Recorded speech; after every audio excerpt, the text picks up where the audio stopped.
Бауырлар, мынау жүргізушілерге қояды қатысты. Өзіміздің құлағымызға алтын сырға және бір көпшілік көрер деп айтып жатырмын енді. Жүргізушілерде қазір бірін-біріне деген құрмет азайып бара жатыр ғой. Жақында өзімнің нағашы атам осындай бір жол апаттан қаза болды.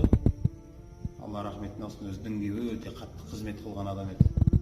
Сонда кешке қарай, түнге таман жол жүрген Түркістанға қарай.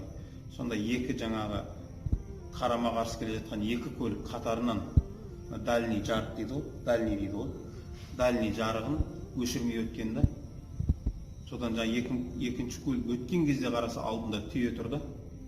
Түйені қағып, содан атамыз Алла рахметін алсын, о дүниелік болды. Қазір байқайсыздар ма, көп осындай нәрсе. Әсіресе мынандай, өзіміз көлікте жүрміз ғой, байқайсың, бір машина келе жатады, сен ближний деп айтады ғой, жарық. Сонымен келе жатсаң, анау жаңағы жарығын өшірмейді, дальнийін өшірмейді, ол келе береді. Сен дальнийін жағасың оған, сол кезде ол өшіреді да. Осындай эгоисттер де бар негізі.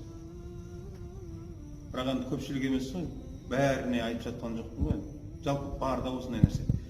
Бірақ жігіттер, жүргізуші бауырларымызға айтар едік, жүргізушіге деген құрмет, бірін-бірімізге деген құрмет болу керек қой. Сіз келе жатсыз, өшірмейсіз да жарығыңызды. Дәл соны сізге де біреу қайталайды да. Көзім көрмей ма, кішкене тоқта. Ана жарығыңды өшір, сөндір де, кішкене тоқта, сәл жай жүре тұр. Жетесің ғой, аман болсаң, жететін жеріңе. Анау қарсы келе жатқан көлікті құрметтесе, оның жүргізушісін. Бұны енді кейбір адамдар мешітте отырып алып, машина жайлайтып отыр дейтіндер де болуы мүмкін да. Жоқ, бұл да ислам. Адамның бірін-біріне құрметі деген бұл ислам ғой бұл.